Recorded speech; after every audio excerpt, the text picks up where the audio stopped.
Hello dear student બધા મજામાં છો કેમેસ્ટ્રીના આજના આપણા લેક્ચરમાં આગળ જે આપણે ચાલેલું some basic concept of organic chemistry એ ચેપ્ટરના છેલ્લે આપણે એમસીક્યુ સોલ્વ કરતા હતા છેલ્લા લેક્ચરમાં આપણે એમસીક્યુ જોતા હતા કોમ્પિટિટિવના એમાં જ આગળ વધીએ તો અહીંયા નંબર 11 આવે છે ધ કરેક્ટ ઓર્ડર ઓફ ન્યુક્લિયોફિલિસિટીનો સાચો ક્રમ। હવે ન્યુક્લિયોફિલિસિટી કન્સેપ્ટ આપણે ડિટેલમાં 12મા ધોરણમાં ભણીશું। અહીંયા કહી દો આવે છે કે આવતો એમસીક્યુ તો ન્યુક્લિયોફિલિસિટી એટલે ઇલેક્ટ્રોન યુગ્મ H+Cy ને ઇલેક્ટ્રોન અનુરાગીને પ્રદાન કરવાની ક્ષમતા એટલે ટૂંકમાં ઇલેક્ટ્રોન યુગ્મ પ્રદાન કરવાની ક્ષમતાનું માપન એ ન્યુક્લિયોફિલિસિટી H+Cy ની સ્પીસીઝ ને H+Cy ના કોઈ બંધારણને બરાબર ઇલેક્ટ્રોન યુગ્મ પ્રદાન કરવાની ક્ષમતા। તો આ ન્યુક્લિયોફિલિસિટી છે ને હાલ આપણે આ ન્યુક્લિયોફિલિસિટીમાં એ યાદ રાખીશું। અહીંયા આપણે જે ક્વેશ્ચન આવ્યો છે એ સમૂહનો છે તો સમૂહમાં ઉપરથી નીચે તરફ જઈએ ને એમ જે તે સ્પીસીઝ હોય જે તે પરમાણુ એની ન્યુક્લિયોફિલિસિટી વધે ઇલેક્ટ્રોન યુગ્મ ડોનેટ કરવાની ક્ષમતા વધે સમૂહમાં ઉપરથી નીચે તરફ જઈએ એમ ન્યુક્લિયોફિલિસિટી વધે સમૂહ 17 માં બરાબર આપણે જોઈએ તો અને આના વિશે ડિટેલમાં આપણે વાત કરીશું આવર્ત અને સમૂહ। તો અહીંયા ન્યુક્લિયોફિલિસિટીનો ક્રમ પૂછ્યો તો એ આપ્યો આપણે I- greater than Br- greater than Cl- greater than F-।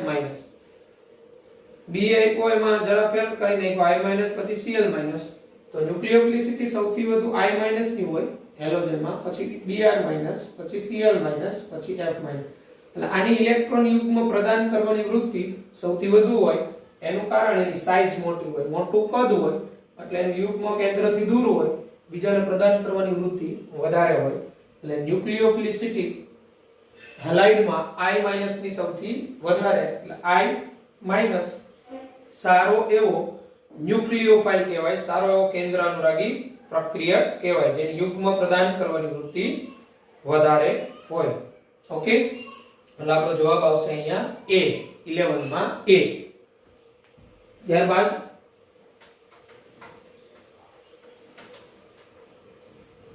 Number 12 CH3 CHCl CH3 has chiral center. Which one of the following represent its R configuration? તો નીચેનામાંથી કયું એની R configuration રજૂ કરે છે? બંધારણમાં જે CH છે ને CH ત્યાં CH2 કરી નાખું આપણું બંધારણ આવું છે CH3 CH Cl CH2 CH3 આ કાર્બન કિરાલ કાર્બન છે। આની કન્ફિગ્યુરેશન એમાં નીચેનામાંથી કેમાં R વિન્યાસ જોવા મળે? R વિન્યાસ કેમાં જોવા મળે તો A B C કે D। તો ક્લોરીન ને 1 ક્રમ આપવાનો ઇથાઇલ સમૂહને 2 મળે આ રીતે OR H Cl CH2 CH3 અને CH3 તો ક્લોરીન ને 1 મળે આને 2 મળે આને 3 મળે આને 4 મળે। તો આની અંદર આપણે જોઈએ તો આપણે જે બંધારણ આપ્યા છે એમાંથી કયું R વિન્યાસ ધરાવે છે એ કહેવાનું છે। તો જોઈએ એ આપને આવો આપેલો છે H C C2H5 CH3 Cl chlorine ને 1 આને 2 આને 3 આ 4 4 નંબર આડી લાઈન 1 થી 2 અને 2 થી 3 સમઘડી આપણે શીખી ગયા 4 આડી લાઈન અને 1 2 3 સમઘડી તો આનો વિન્યાસ S થાય એટલે જવાબ A નો આવે। B ચેક કરીએ C Cl C2H5 CH3 H આને 1 આને 2 આને 3 આને 4 4 નંબર ઊભી લાઈન 1 થી 2 2 થી 3 સમઘડી તો આનો વિન્યાસ R આવે તો જવાબ તમારો B આવે B। કયો આવશે જવાબ આપણો બી આવશે, બાકીનો સી અને ડી એસ વિન્યાસ થશે. જવાબ બી આર એસ વિન્યાસ તમને નક્કી કરતા આવડે છે. ઓકે, ત્યારબાદ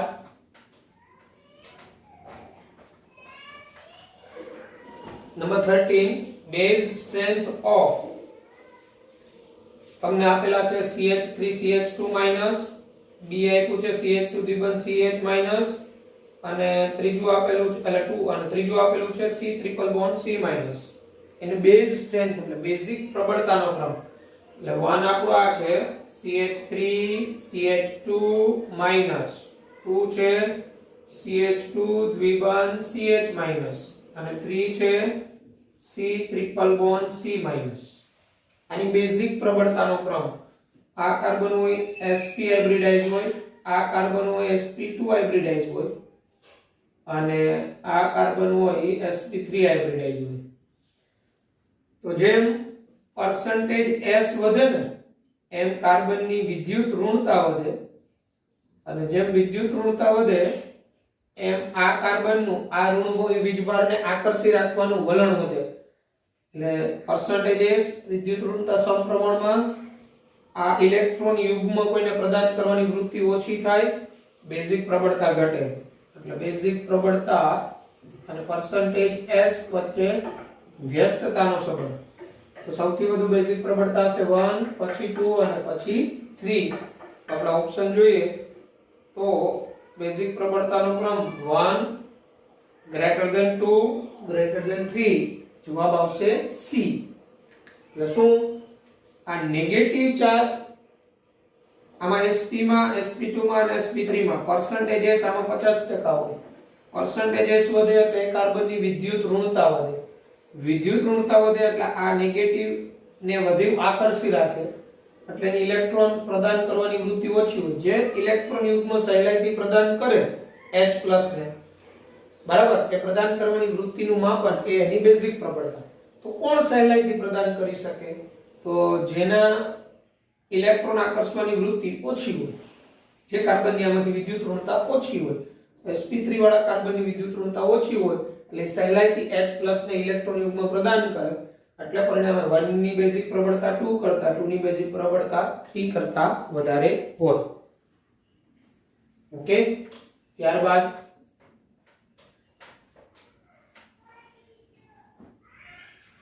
નંબર 14 છે તો SN1 પ્રક્રિયાનું SN2 પ્રક્રિયાનું છે.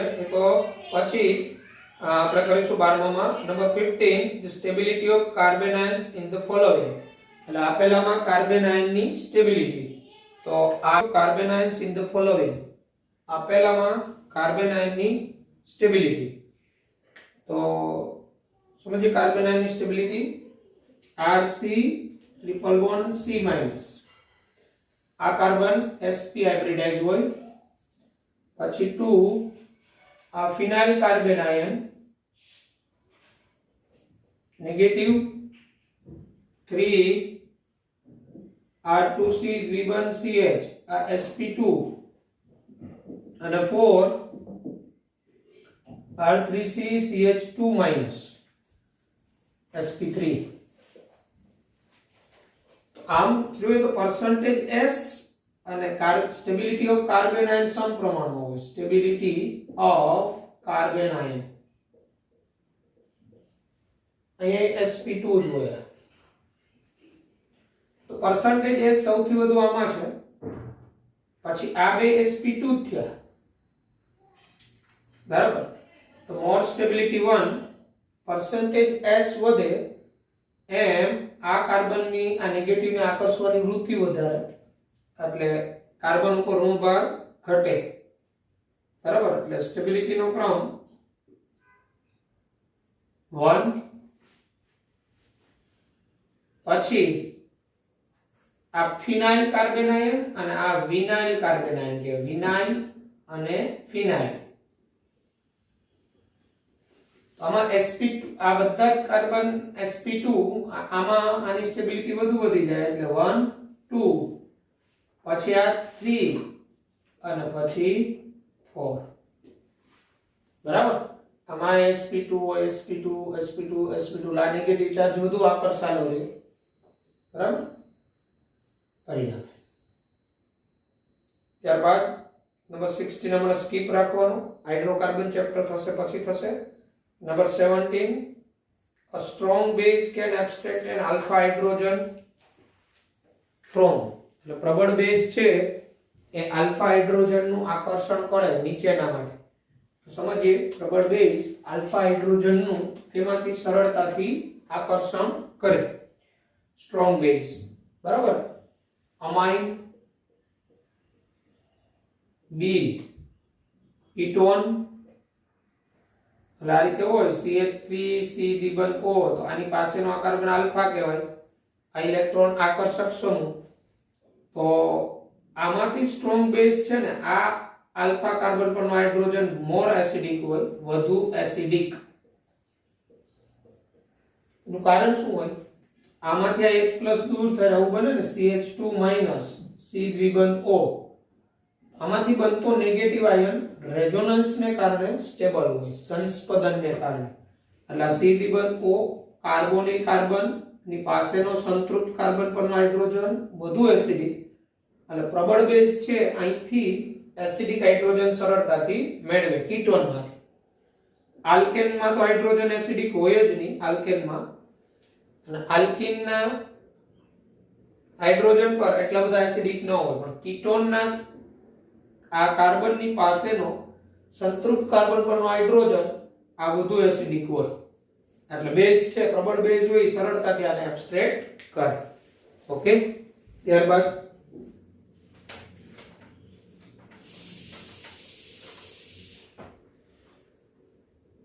18 how many stereoisomers does this molecule has?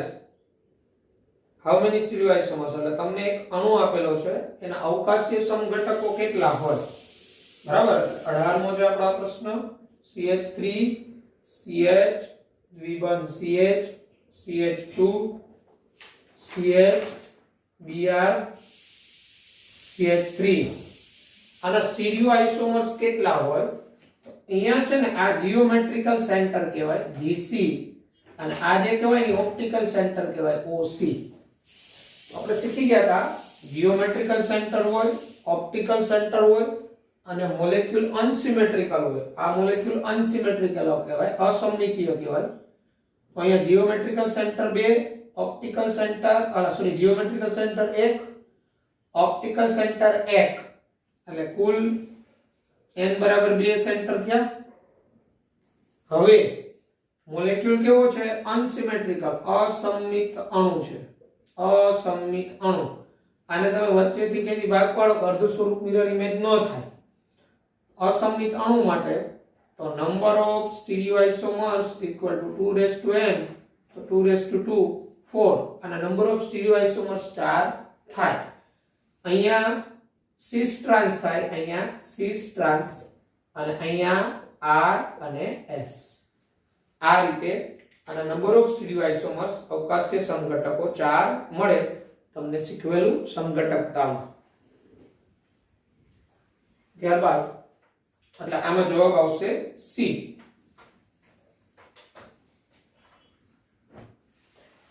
ત્યારબાદ 19 which of the following reactions is an example of nucleophilic substitution reaction? A B C D ચાર પ્રક્રિયા આપેલી છે, એમાં કેન્દ્ર અનુરાગી વિસ્થાપન પ્રક્રિયાનું ઉદાહરણ નીચેનામાંથી કઈ પ્રક્રિયા છે? જે કેન્દ્ર અનુરાગી વિસ્થાપન પ્રક્રિયા છે. બરાબર. એ તમે જોશો તો Rx + Mg gives RMgX. તો એમાં કઈ દૂર ન થયું, મેગ્નેશિયમ ઉમેરાણું, એ કેન્દ્ર અનુરાગી વિસ્થાપન ન કહેવાય. B છે Rx + KOH gives ROH + KX. તો આની અંદર તમે જોશો આ B માં Rx + KOH, આ X દૂર થયો અને ત્યાં OH આવ્યો, ROH + KX. તો અહીંથી આ દાખલ થયો, આ આંશિક ધન હોય, આંશિક ઋણ હોય. તો અહીંથી આ દાખલ થયો તો આ X નું વિસ્થાપન થયું. તો આ પ્રક્રિયા કેન્દ્ર અનુરાગી વિસ્થાપન પ્રક્રિયા કહેવાય. C છે Ra 2Rx + 2Na gives RR + 2NX. તો એ પ્રક્રિયા છે, એ પ્રક્રિયાની અંદર શું થયું? તો કઈ દૂર નથી થયું, વિસ્થાપન પ્રક્રિયા તરીકે ન ઓળખાય. કારણ કે એમાં r 2r હતો એમાંથી r થયું, 12 થી કોઈ નવો નથી ઉમેરવાનો અને d rx h2 તો rx h2 તો rh hx તો આપણે તો ન્યુક્લિયોફિલિક સબસ્ટિટ્યુશન કીધું, કેન્દ્ર અનુરાગી વિસ્થાપન. તો જેમાં કેન્દ્ર અનુરાગી પ્રક્રિયક દાખલ થતો હોય અને અન્ય પરમાણુ કે સમૂહને દૂર કરતો હોય તો આ કેન્દ્ર અનુરાગી વિસ્થાપન કહેવાય.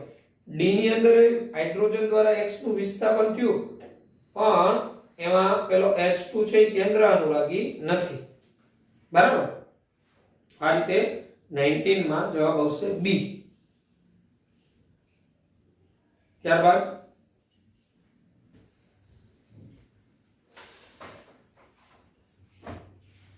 ત્યારબાદ એમસીક્યુ નંબર 20 ને 21 છે આપણા હાઇડ્રોકાર્બનમાં એક સમઘટકતા આવશે, અણુ કોણાત્મક સમઘટકતા, રોટેશનલ આઇસોમર્સ. ત્યાં સમજીશું. MCQ number 22, which of the following species is not electrophilic in nature? નીચેનામાંથી કઈ સ્પીસીસ ઇલેક્ટ્રોન અનુરાગી સ્વભાવ ધરાવતી નથી? કઈ સ્પીસીસ ઇલેક્ટ્રોન અનુરાગી નથી ટૂંકમાં એવું કે છે. Option A Cl+, Cl+ electron અનુરાગી હોય કારણ કે એમાં ક્લોરીન પાસે 6 ઇલેક્ટ્રોન હોય. બી BH3, BH3 ઇલેક્ટ્રોન અનુરાગી હોય. BH3 કઈ રીતના? તો બોરોન છે 1s2 2s2 2p1. અહીંયા બોરોને 3 સમાન બંધ બનાવ્યા, 3 સમાન બંધ એટલે અહીંયા 3 અયુગ્મિક ઇલેક્ટ્રોન જોઈએ એટલે એની ઉત્તેજિત અવસ્થામાં 1s2 2s1 2px1 2py1. હવે બોરોને 3 સમાન બંધ એટલે એક s અને 2 p ભાગીએ એટલે અહીંયા બોરોનનું સંકરણ કેવું હોય? sp2 હોય. sp2 સંકરણ અષ્ટક પૂર્ણ કરવા માટે હજી કેટલા ઇલેક્ટ્રોન એને ખૂટતા હોય? આ 2pz ખાલી હોય એટલે અહીંયા 2pz આ BH3 માં બોરોનની 2pz ખાલી હોય, અષ્ટક પૂર્ણ કરવા માટે 2 ઇલેક્ટ્રોન ખૂટે એટલે આની મેળવવાની વૃત્તિ હોય એટલે BH3 ઇલેક્ટ્રોન અનુરાગી છે. જ્યારે H3O+ તો H3O+ એમાં તમે જોશો તો ઓક્સિજન હાઇડ્રોજન આ તમને મેં કરાવેલું કે H3O+ ઇલેક્ટ્રોન અનુરાગી નથી, એ પ્લસ ચાર્જ અને એક ઓક્સિજનનું પોતાનું લોન પેર હોય. અહીંયા H3O+ માં ઓક્સિજનનું અષ્ટક પૂર્ણ હોય, આનું તમે લુઈસ બિંદુ નિરૂપણ કરો H3O+ નું તો ઓક્સિજનનું અષ્ટક પૂર્ણ હોય એટલે આની ઇલેક્ટ્રોન મેળવવાની વૃત્તિ ન હોય એટલે આ ઇલેક્ટ્રોન અનુરાગી નથી. એટલે H3O+ આપેલ પૈકી ઇલેક્ટ્રોન અનુરાગી નથી. જ્યારે NO2+ હોય એમાં દ્વિબંધ O બોન્ડ O પ્લસ અહીંયા નાઇટ્રોજનનું અષ્ટક પૂર્ણ ન હોય, 2 2 4 ને 2 6 6 જ ઇલેક્ટ્રોન હોય, અષ્ટક પૂર્ણ ન હોય એટલે NO2+ માં નાઇટ્રોજનની ઇલેક્ટ્રોન મેળવવાની વૃત્તિ જેને ઇલેક્ટ્રોન અનુરાગી કહેવાય. ત્યારબાદ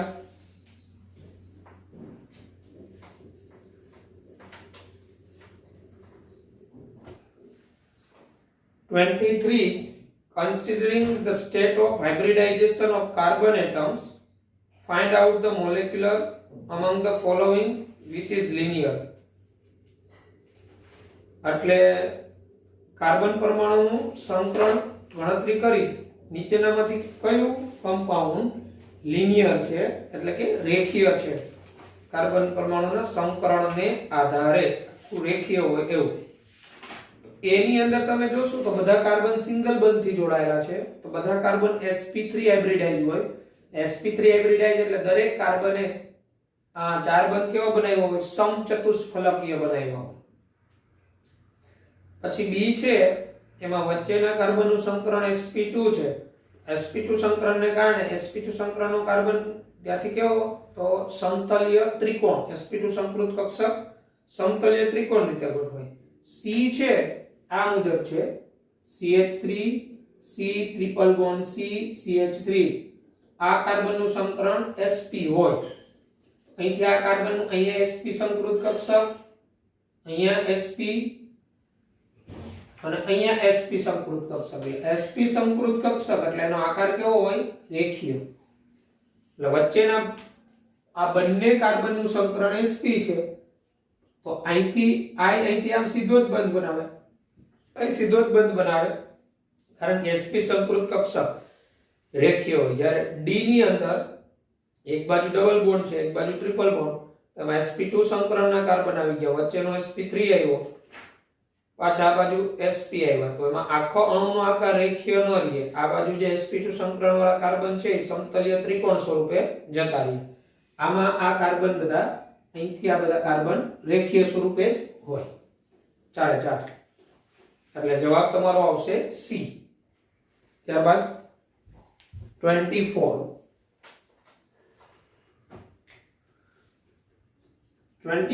પ્રશ્ન મુજબ which of the following acids does not exhibit optical isomerism? તો નીચેનામાંથી કયો એસિડમાં પ્રકાશીય સમઘટકતા જોવા મળતી નથી? તમને બંધારણ લેક્ટિક એસિડ નું ન ખબર હોય તો લેક્ટિક એસિડ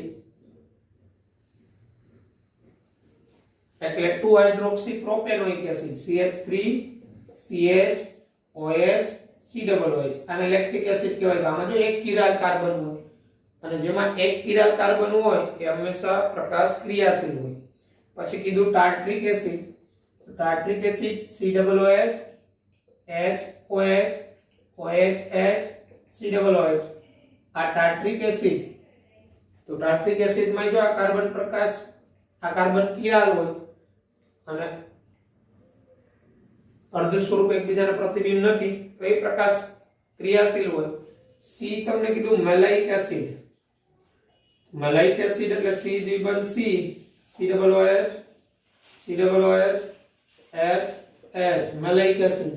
મેલાઇક એસિડમાં લાઇન ઓફ સિમેટ્રી હોય એટલે પ્રકાશ અક્રિયાશીલ હોય. અને ડી તો તમને દેખાય છે, જો કિરાલ કાર્બન છે RC એમિનો એસિડ આપ્યો તમને RC bond H bond NH2 COOH. એક કિરાલ કાર્બન આવ્યો. કોઈ પણ કમ્પાઉન્ડમાં એક જ કિરાલ કાર્બન હોય તો એ હંમેશા ઓપ્ટિકલ એક્ટિવ હોય અને એમાં પ્રકાશીય સમઘટકતા જોવા મળે. અને એના પ્રકાશીય સમઘટક બે થતા હોય. એક જ કિરાલ કાર્બન હોય ને કોઈમાં, આમાં એક જ કિરાલ કાર્બન, આમાં સિમેટ્રી કોઈ પણ પ્રકારની ન હોય. એટલે તમારે પૂછેલું છે ઓપ્ટિકલ આઇસોમેરિઝમ કેમાં જોવા ન મળે? તો C મેલાઇક acid.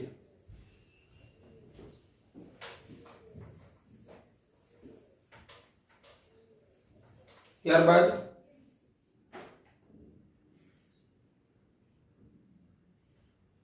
25મું the order of stability of the following tautomeric compound is.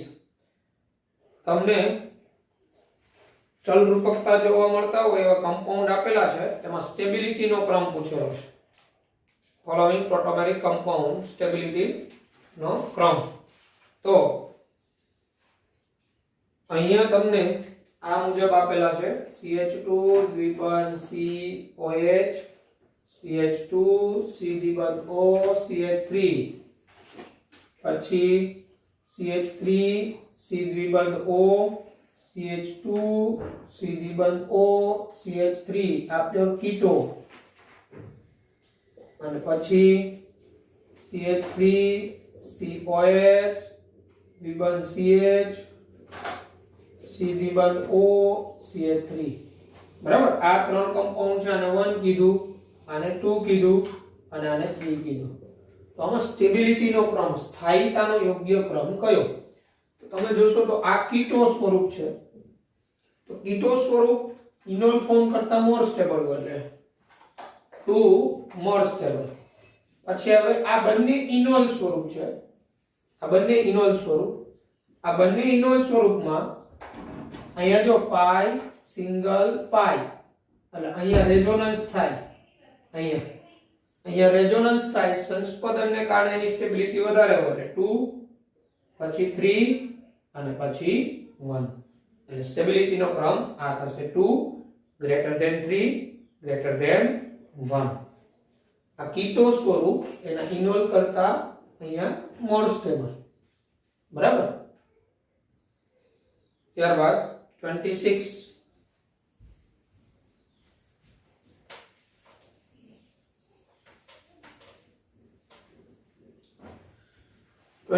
માં તમને બંધારણ આપ્યા છે 1 2 3 અને which of the given compounds can exhibit tautomerism. નીચેનામાંથી કયા કમ્પાઉન્ડમાં ચલ રૂપકતા જોવા મળે. તો 26 સ્ટ્રક્ચર આપણે આ રીતે આપેલા છે. અહીંયા દ્વિબંધ O CH3 CH3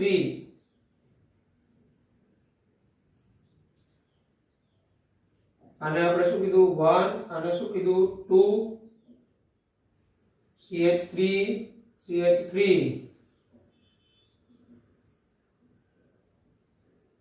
અહીંયા દ્વિબંધ O CH3 CH3 તો ચલ રૂપકતા થવા માટે આપણે બેઝિક જરૂરિયાત શું હતી? એક તો વધુ વિદ્યુત ઋણ આ રીતે દ્વિબંધથી જોડાયેલું હોય, પછી એની પાસેના સંતૃપ્ત કાર્બન પર હાઇડ્રોજન હોય તો અહીંયા સંતૃપ્ત કાર્બન, અહીંયા આલ્ફા હાઇડ્રોજન છે, આમાં ચલ રૂપકતા જોવા મળે.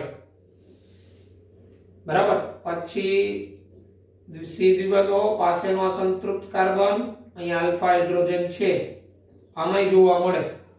હવે આની અંદર ખાસ ધ્યાન રાખવાનું, જ્યારે આ રીતે આ સી દ્વિબંધો હોય એની પાસે આ સી દ્વિબંધ છે, પણ પછી અહીંયા હાઇડ્રોજન છે, અહીંયા હાઇડ્રોજન હોય, આ રીતે એકાંતરીય દ્વિબંધ હોય, સી દ્વિબંધ O સિંગલ બોન્ડ, પછી ડબલ બોન્ડ, ને પછીના સંતૃપ્ત કાર્બન ઉપર હાઇડ્રોજન હોય તો આમાં રેઝોનન્સ થાય. કઈ રીતના? તો અહીંથી આ યુગ્મ અહીંયા આવતું હોય, આ યુગ્મ જે છે અહીંયા આવે, હવે આ યુગ્મ અહીંયા આવે તો અહીંયા પોઝિટિવ ચાર્જ, અહીંથી H+, આ જે H+ છે એ અહીંયા આવે, અહીંથી આ યુગ્મ અહીંયા આવી ગઈ, આ રીતે કોન્જ્યુગેશન થઈને અહીંયા OH આવે. એટલે મગજમાં એ રાખવાનું કે સી દ્વિબંધ O હોય આ રીતે સિંગલ બોન્ડ, પછી ડબલ બોન્ડ, ને પછીના કાર્બન ઉપર હાઇડ્રોજન હોય તો પણ ચલ રૂપકતા જોવા મળે. બેઝિક શરત તો આપણે શું જોઈએ? આ રીતે વધુ વિદ્યુત ઋણ પરમાણુ દ્વિબંધથી અને પાસેના સંતૃપ્ત કાર્બન ઉપર આલ્ફા હાઇડ્રોજન તો ચલ રૂપકતા જોવા મળે. પણ આમાં પાસેના કાર્બન ઉપર ક્યાં આલ્ફા હાઇડ્રોજન નથી, પણ કોન્જ્યુગેશન છે પાઈ સિંગલ પાઈ, એટલે આ પાઈ બંધનું કોન્જ્યુગેશન અહીંયા થાય, આ અહીંયા આવે, આ કાર્બન ઉપર પ્લસ ચાર્જ, તો અહીંયા કાર્બન ઉપર પ્લસ ચાર્જ આવે તો આ કાર્બનની ઇલેક્ટ્રોન મેળવે, sp2 સંકરણનો કાર્બન થઈ જાય, એટલે આ CH સિગ્મા બંધને પોતે ખેંચે, આમાંથી H+ અહીંયા આવી જાય પરિણામ. ઓકે, એટલે આમાં જવાબ આવશે B 1 2 3 ત્રણેયમાં જોવા મળે. ઓકે, ત્યારબાદ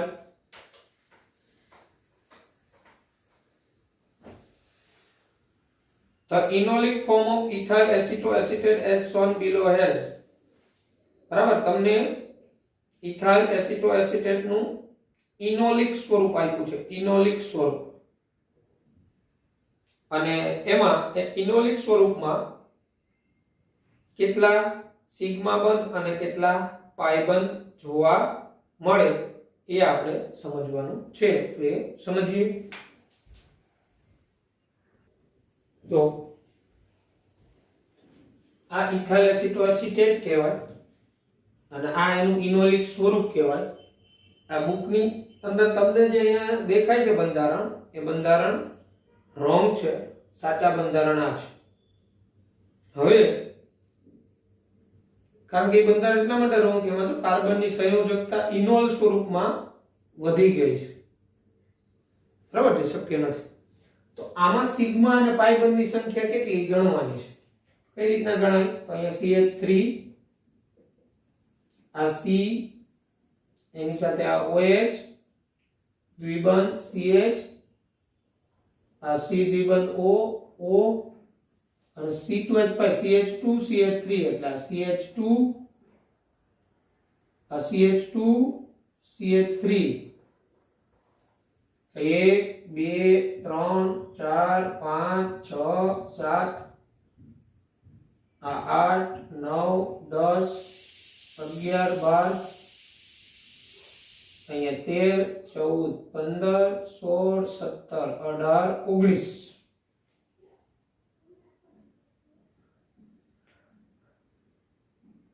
ફરીથી ગણીએ. સિગ્મા બંધ 1 2 3 4 5 6 7 8 9 10 11 12 13 14 15 16 17 18 19 તો સિગ્મા બંધ હકીકત 19 આવે પણ આપણે અહીં ઓપ્શનમાં 18 આપ્યા છે તો આપણો ઓપ્શન છે સી વધારે યોગ્ય રહેશે 18 સિગ્મા બોન્ડ્સ પાઈ બોન્ડ્સ તો પાઈ બંધ એક અહીંયા છે એક અહીંયા છે બે પાઈ બોન્ડ આવે બરાબર તો આ રીતે સિગ્મા બંધ અને પાઈ બંધ જે આપણે પૂછેલા ઇનોલિક સ્વરૂપ હોય ઇથાઇલ એસિટો એસિડ નું ઇનોલિક સ્વરૂપ આ કીટો સ્વરૂપ કહેવાય આ ઇનોલિક સ્વરૂપ કહેવાય આમાં સિગ્મા અને પાઈ બંધ ની સંખ્યા 19 પાઈ જેવા થાય છે આમાં બરાબર એક મિનિટ આપણે કે મિસ્ટેક ન કરતા હા 19 ને 18 થશે અહીંયા OH જ આવશે ઓન્લી O બોન્ડ એક જ સિગ્મા બરાબર છે 18 સિગ્મા અને 2 પાઈ બંધ થશે 18 સિગ્મા 2 પાઈ બંધ ઓકે 2015 માં પૂછાયું તો ત્યારબાદ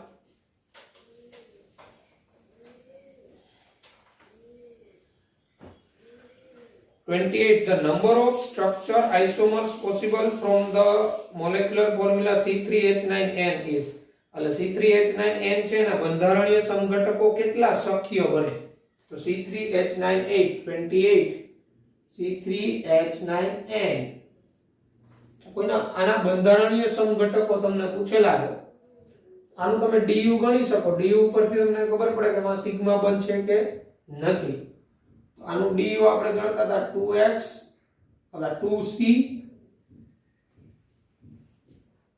એટલે કાર્બનની સંખ્યા બરાબર 2c + 2 - h + x + n પણ x ને n છે બરાબર અને ડિવાઇડેડ બાય 2 DU 2 કાર્બન એટલે 3 2 6 હાઇડ્રોજન 2 નહીં સોરી હાઇડ્રોજન 9 પ્લસ n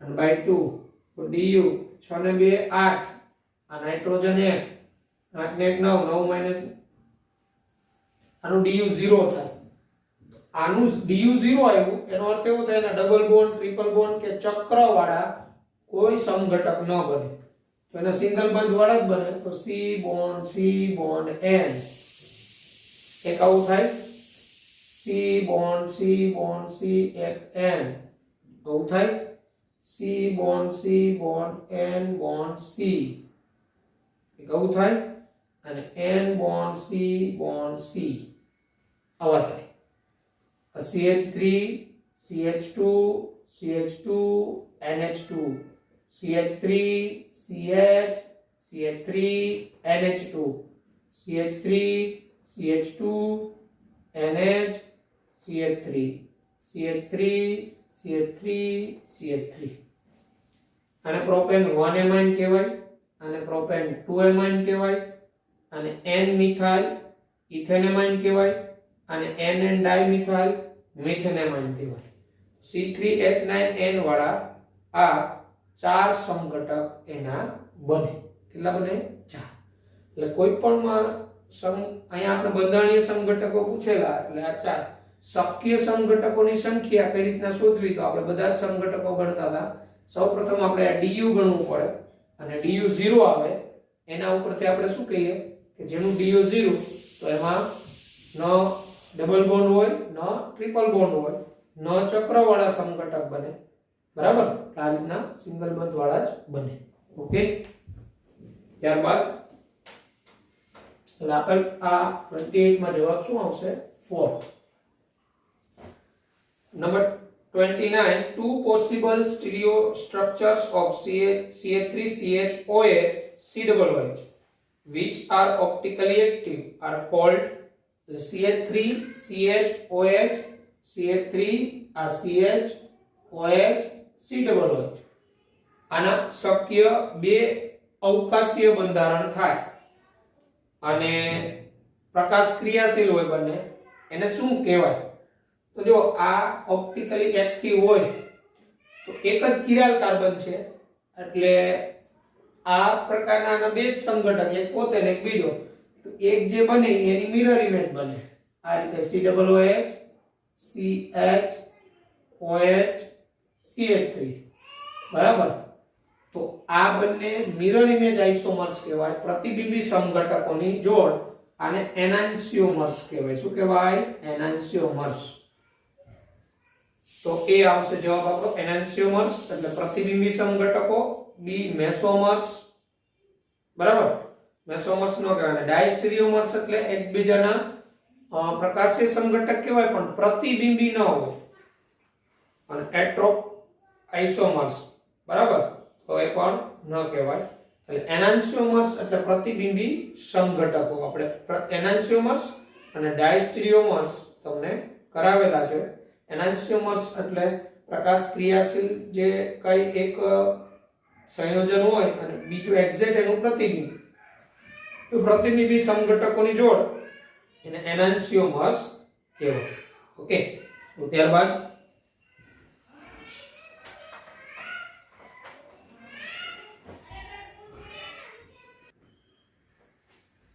ત્યારબાદ 30 the pair of electron in the given carbon ion CH3C triple bond C minus CH3C triple bond C minus આ carbon ion એમાં આ જે ઇલેક્ટ્રોન યુગ્મ હોય ને એ કઈ કક્ષકમાં હાજર છે? the pair of electron in the given carbon ion એટલે આપેલા કાર્બન આયનમાં ઇલેક્ટ્રોન યુગ્મ is present in which of the following orbitals આની કઈ કક્ષકમાં આ ઇલેક્ટ્રોન યુગ્મ હાજર હોય? તો આ જે છે વિષમ વિભાજનથી આપણે ખબર છે બન્યું હોય. અહીંથી આ H+ દૂર થયો હોય. અહીંયા કેવું અનુસંકરણ હોય? sp જ હોય. એટલે આ સંકૃત કક્ષક એની sp જ હોવાની. તો અહીંથી આ H+ દૂર થયો તો આ ઇલેક્ટ્રોન યુગ્મની કઈ સંકૃત કક્ષકમાં આવે? sp. તો આ જે ઇલેક્ટ્રોન યુગ્મ હોય નેગેટિવ ચાર્જ છે એ એની sp સંકૃત કક્ષકમાં હોય. ઓપ્શન આપ્યો આપને A sp, B 2p, C sp3 yeah D sp2. તો જવાબ શું આવશે? A sp, બરાબર, sp સંકૃત કક્ષકમાં હોય. ઓકે. ત્યારબાદ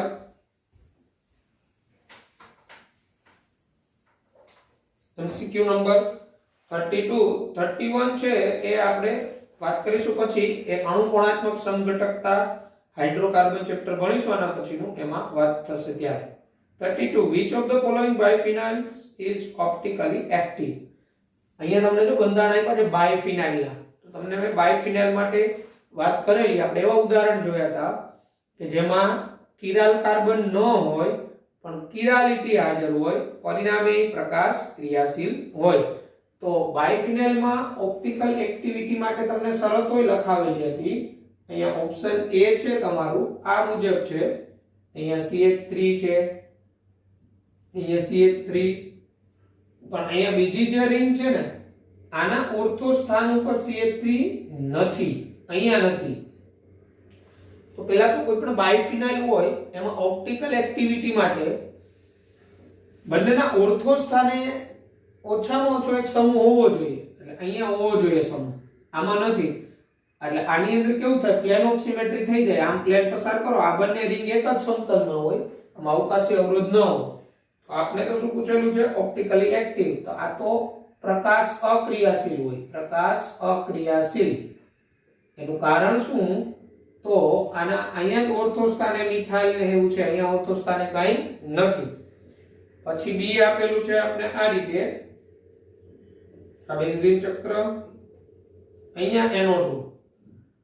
આમાં એવું છે બેના ઓર્થો સ્થાને કોઈ સમૂહ જ નથી, આમાં ઓર્થો સ્થાને કોઈ સમૂહ જ નથી. આ પ્રકાશ અક્રિયાશીલ. જ્યારે સી આપેલું છે આ મુજબ છે,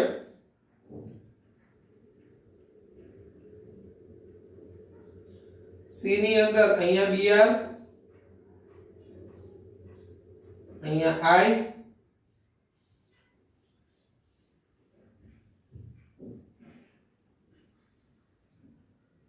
અહીંયા Br, અહીંયા I. આમની વચ્ચે અવકાશી અવરોધ થાય. અને બીજું કેવું થાય? અહીંયા આ કાર્બન ઉપર બે ડિફરન્ટ હોવા જોઈએ. અને આ બંને રિંગમાં ઓછામાં ઓછું એક ઓર્થો સ્થાને હોવું જોઈએ. આને ઓર્થો સ્થાને છે, આને ઓર્થો સ્થાને છે.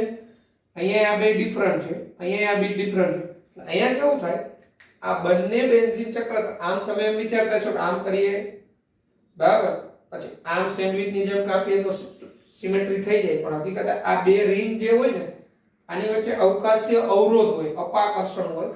અપાકર્ષણને કારણે એક જે રિંગ છે ને, એક રિંગ તમે જેમ જોવો છો એમ તમારી સામે આમ હોય અને એક રિંગ આમ હોય. એટલે આ રિંગ હોય તો અહીંયા Br અહીંયા I આવે, અને આ રિંગ છે તો એમાં અહીંયા Br અને અહીંયા I આવે. કોઈ પણ બાજુથી તમે આમ સમતલ પસાર કરો એના અર્ધ સ્વરૂપો પ્રતિબિંબીઓ ન થાય. આમ સમતલ પસાર કરો તોય ન થાય, કારણ કે આ તો તમે અહીંયા આ જે રિંગ જે છે એ તમે આમ જોજો, પણ 3 ડાયમેન્શનમાં આ હકીકતે રિંગ આમ હોય, આમ, અને પેલી રિંગ આમ હોય. એટલે આમાં કિરાલિટી હાજર હોય એટલે આ પ્રકાશ ક્રિયાશીલ હોય. આના માટે કન્સેપ્ટ તમને મેં ઓપ્ટિકલ આઇસોમેરિઝમમાં એવા કરાવેલા હતા કે જેમાં કિરલ કાર્બન ન હોય પણ કિરાલિટી હાજર હોય તો પ્રકાશ ક્રિયાશીલ હોય. તો એનું આ ઉદાહરણ છે. ડી માં પણ ન આવે. ડી માં પણ તમે જોઈ શકો બંને રિંગમાં ઓર્થો સ્થાને I નથી. બેમાં ઓર્થો સ્થાને છે પણ એકમાં ઓર્થો સ્થાન અહીંયા જોડાયેલો I છે, તો એકમાં અહીંયા ઓપોઝિટ ન હોય. બેના ઓર્થો સ્થાને અને સેમ સાઈડ હોવા જોઈએ તો જ એમની વચ્ચે અવરોધ થાય, તો બંને રિંગના સમતલ બદલાય, બરાબર.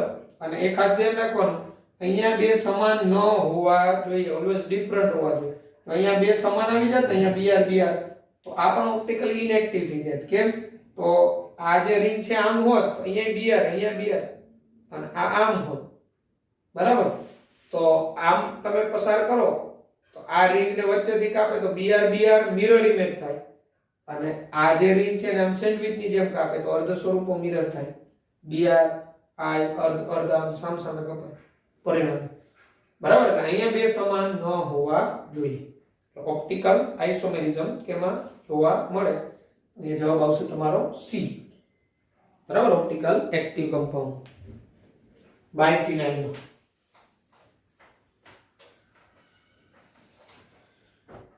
ત્યારબાદ number 33, the correct statement regarding a carbonyl compounds with a hydrogen atom on its alpha carbon is. એટલે કાર્બોનિલ સંયોજન હોય એમાં આલ્ફા કાર્બન ઉપર હાઇડ્રોજન પરમાણુ હાજર હોય એના માટેનું સાચું વિધાન કયું? એટલે આપણે એવું કહેવા માંગે છે આ કાર્બોનિલ કાર્બન હોય એનો આ આલ્ફા કાર્બન હોય એના પરનો હાઇડ્રોજન, તો આના માટે સાચું વિધાન કયા નીચે એ ગુજરાતી કરાવતો જાઉં છું, સાંભળજો. એની અંદર જોઈએ a carbonyl compound with a hydrogen atom on its alpha carbon rapidly equilibrates with its corresponding enol and this process is known as keto-enol tautomerism. લેવા કે માંગે કે કાર્બોનિલ કમ્પાઉન્ડ, આ કાર્બોનિલ કમ્પાઉન્ડ કે જે આલ્ફા હાઇડ્રોજન સાથે હોય, બરાબર, તો એનો આલ્ફા હાઇડ્રોજન ઝડપથી રૂપાંતર પામે, આલ્ફા હાઇડ્રોજન એથી દૂર થાય અને આના ઇનોલ સ્વરૂપ સાથે આ રીતે આનું ઇનોલ સ્વરૂપ અહીંયા CH, અહીંયા દ્વિબંધ આવી જાય ને અહીંયા COH, આ એનું ઇનોલ સ્વરૂપ. એટલે alpha hydrogen atom and alpha carbon rapidly equilibrates with its corresponding enol and this process known as keto-enol tautomerism. એટલે આલ્ફા કાર્બન એટલે આ અહીંથી આ H+ દૂર થઈને અહીંયા આવે એટલે આ ઇનોલ ફોર્મ બને. ઇનોલ ફોર્મ ને કીટો ફોર્મ ઝડપથી એકબીજામાં રૂપાંતર થતા હોય, સંતુલનમાં હોય, તો આને કીટો-ઇનોલ ટોટોમેરિઝમ કહેવાય, કીટો-ઇનોલ ચલરૂપકતા કહેવાય. આ વિધાન જે છે એ સાચું જ છે. બી એવું કે a carbonyl compound with a hydrogen atom on its alpha carbon never equilibrates with its corresponding enol. એટલે કાર્બોનિલ કમ્પાઉન્ડ એનો જે આલ્ફા કાર્બન પરનો હાઇડ્રોજન એ એના ઇનોલ સાથે કદાપી સંતુલિત સ્થિતિમાં ન હોય, બરાબર. તો આ બી વિધાન છે એ ખોટું છે. આ બંને એકબીજામાં સતત રૂપાંતર થતા હોય, સંતુલનમાં હોય. સી એવું કે a carbonyl compound with hydrogen atom on its corresponding enol and this process is known as aldehyde ketone equilibration. એટલે કે કાર્બોનિલ સંયોજન કે જે હાઇડ્રોજન પરમાણુ સાથે on its કરસ્પોન્ડિંગ ઇનોલ કે એના સંલગ્ન જે ઇનોલ સ્વરૂપ છે, તો આ પ્રોસેસને આલ્ડીહાઇડ કીટોન ઇક્વિલિબ્રિએશન કહેવાય. ખોટી વાત, આ પ્રોસેસને આલ્ડીહાઇડ કીટોન ઇક્વિલિબ્રિએશન ન કહેવાય, આને કીટો ઇનોલ ચાલુપકતા કહેવાય. ડી એવું કે a carbonyl compound with a hydrogen atom on its alpha carbon rapidly equilibrates with its corresponding enol. એટલે કાર્બોનિલ કમ્પાઉન્ડમાં આ હાઇડ્રોજન પરમાણુ કે જે એના આલ્ફા કાર્બન ઉપર છે એ ઝડપથી સંતુલનમાં હોય એના ઇનોલ સાથે. આટલું સાચું. This process is known as carbonyl cation. આ પ્રોસેસને કાર્બોનિલ કેટાયન કહેવાય. તો કાર્બોનિલ કેટાયન ન કહેવાય, એ ખોટું છે. આને કીટો ઇનોલ ટોટોમેરિઝમ કહેવાય. એટલે તમારો જવાબ આવશે એ. બરાબર, કીટો ઇનોલ ચલ રૂપકતા. ત્યારબાદ 34 કે જે ઇલેક્ટ્રોન અનુરાગી માટે પૂછ્યું તમને. જો પ્રશ્ન આવ્યો છે, the correct statement regarding electrophile is, એટલે ઇલેક્ટ્રોન અનુરાગી માટે સાચું વિધાન કયું? એ એવું કે electrophile is negatively charged species and can form a bond by accepting a pair of electrons from another electrophile. એટલે એવું કે ઇલેક્ટ્રોન અનુરાગી હોય એ ઋણ વીજભાર ધરાવતો હોય અને એ બીજા ઇલેક્ટ્રોન અનુરાગી પાસેથી ઇલેક્ટ્રોન મેળવી એની સાથે બંધ બનાવતો હોય. ઇલેક્ટ્રોન અનુરાગી એટલે શું? જેની પાસે ઇલેક્ટ્રોનની ઉણપ હોય. તો ઇલેક્ટ્રોનની ઉણપ વાળો બીજા જેની પાસે ઇલેક્ટ્રોનની ઉણપ હોય એની પાસેથી થોડો ઇલેક્ટ્રોન મેળવી શકે, બરાબર, અને બંધ બને.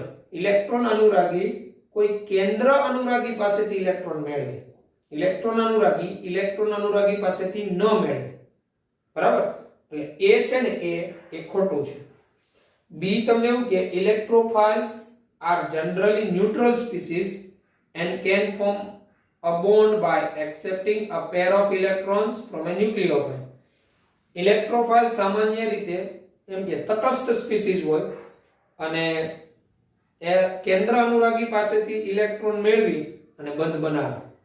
પણ સામાન્ય રીતે તટસ્થ જ હોય એવું જરૂરી નથી, બરાબર. ખાલી તટસ્થ હોય એવું દર્શાવે છે અહીંયા. પણ ઇલેક્ટ્રોન અનુરાગી એમાં સામાન્ય રીતે એમાં મોટાભાગે પોઝિટિવ ચાર્જ વાળા હોય અને તટસ્થ હોય. એટલે બી પણ ખોટું છે, ખાલી નેગેટિવ કીધું ને પરિણામ, બરાબર. પછીનું C, electrophile can be either neutral or positively charged species. એટલે એવું કે ઇલેક્ટ્રોન અનુરાગી કાં તો તટસ્થ અથવા ધન વીજભારિત બંધારણ ધરાવે and can form a bond by accepting a pair of electrons from a nucleophile. અને એ કેન્દ્ર અનુરાગી પાસેથી ઇલેક્ટ્રોન મેળવીને બંધ બનાવે. તો સી વિધાન સાચું છે કે ઇલેક્ટ્રોન અનુરાગી હોય ને એ કાં તો પોઝિટિવલી ચાર્જ ધરાવતો હોય અથવા તટસ્થ હોય અને કેન્દ્ર અનુરાગી પાસેથી ઇલેક્ટ્રોન મેળવી અને બંધ બનાવે. તો સી વિધાન છે એ સાચું છે. ડી પાછું ખોટું છે, કારણ કે એ એવું કે electrophile is negatively charge species, એટલે કે ઇલેક્ટ્રોન અનુરાગી ઋણ વીજભારિત સ્પીસીઝ હોય and can form a bond by accepting pair of electrons from a nucleophile. એટલે કેન્દ્ર અનુરાગી પાસેથી ઇલેક્ટ્રોન યુગ્મ મેળવી અને તેની સાથે બંધ બનાવે. તો ફક્ત નેગેટિવલી ચાર્જ સ્પીસીઝ ઇલેક્ટ્રોન અનુરાગી ઉપર નેગેટિવ ચાર્જ હોય જ નહીં, નેગેટિવ ચાર્જ તો કેન્દ્ર અનુરાગી ઉપર હોય. એટલે ડી પણ રોંગ છે. ઓકે. ત્યારબાદ 35 આ મુજબ which of the following is correct with respect to minus I effect of the substituents.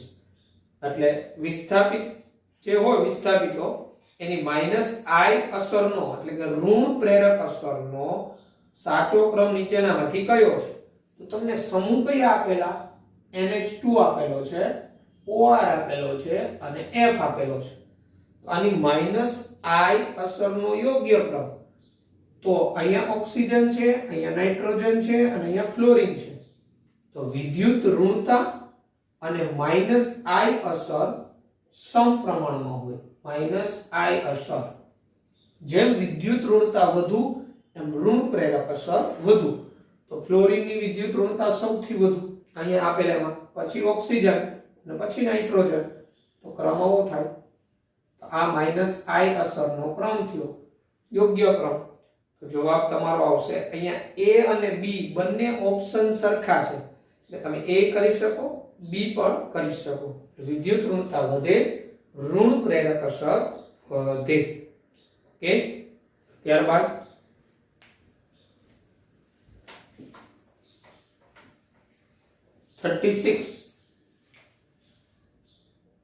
तो 36 which of the following carbocations is expected to be most stable.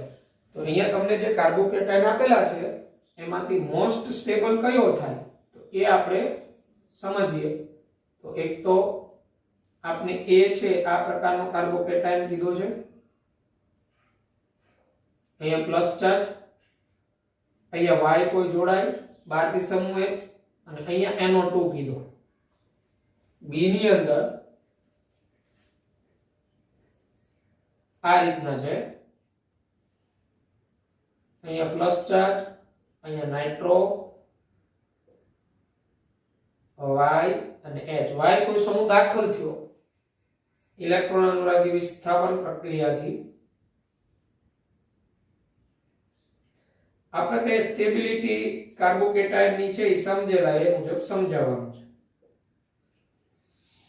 Carbocation ની સ્ટેબિલિટી ઉપર પ્રેરક અસર હોય ને એ અસર કરે. ધન પ્રેરક અસર છે કે ઋણ પ્રેરક અસર એ કાર્બોકેટાયન ની સ્થાયીતા પર અસર કરે. તો જો આમાં જે NO2 સમૂહ છે ને NO2 સમૂહ, આ NO2 સમૂહની -i અને -r અસર કહેવાનો મતલબ એ ઇલેક્ટ્રોન આકર્ષક સમૂહ, અને ઇલેક્ટ્રોન આકર્ષક સમૂહ એ કાર્બોકેટાયન ની સ્થાયીતામાં ઘટાડો કરે.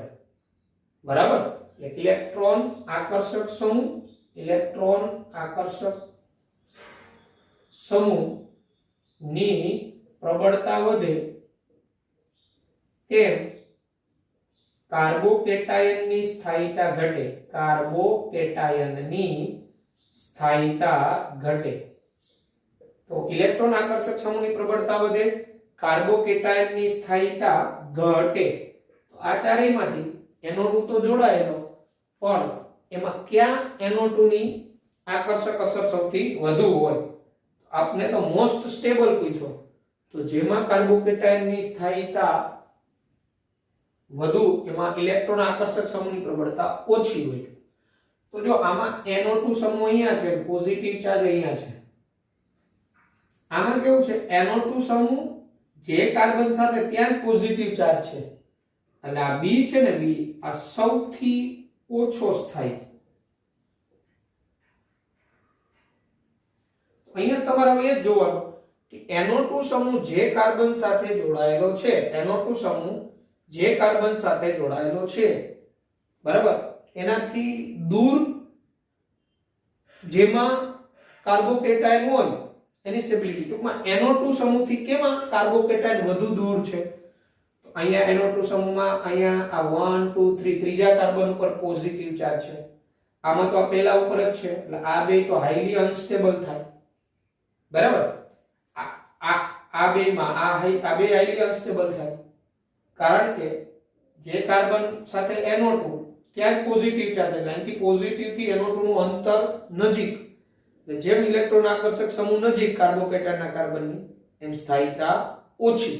કારણ કે આકર્ષક સમૂહ ઇલેક્ટ્રોન ખેંચે, એક તો અહીંયા ઇલેક્ટ્રોનની ઉણપ હોય અને આકર્ષક સમૂહ ઇલેક્ટ્રોન ખેંચે, એટલે તે ઇલેક્ટ્રોનની ઉણપ વધે, એટલે આ પોઝિટિવ ચાર્જ વધે.